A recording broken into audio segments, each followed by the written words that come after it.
રાષ્ટ્રસંત પરમ ગુરુદેવ શ્રી નમ્રમુનિ મહારાજ સાહેબના આશીર્વાદથી અરહમ યુવા સેવા ગ્રુપ દ્વારા સંચાલિત અરહમ અનુકંપાની ટીમ અમે 2 વર્ષથી જૂનાગઢમાં એનિમલ હેલ્પલાઇન દ્વારા કાર્યરત છીએ। 24 કલાક એમ્બ્યુલન્સ દ્વારા સારવાર ચાલુ હોય છે અને મકર સંક્રાંતિ નિમિત્તે દર વર્ષની જેમ આ વર્ષે પણ બર્ડ કેમ્પનું આયોજન કરેલું છે અને દર વર્ષે અમે પક્ષી બચાવનો પ્રયત્ન કરી રહ્યા છીએ।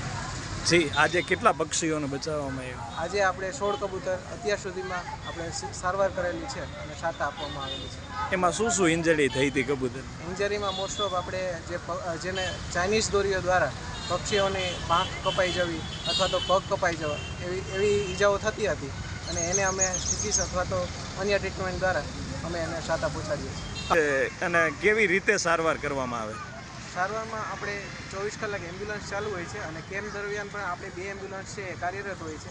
જે પણ સ્થળેથી આપણે કોલ આવે છે ત્યાં એમ્બ્યુલન્સ તાત્કાલિક જઈ અને ત્યાં સારવાર આપે છે અને જે પણ પક્ષીઓ અહીંયા આવતા હોય છે તેને આપણે અહીંયા જ તાત્કાલિક સારવાર આપીએ છીએ।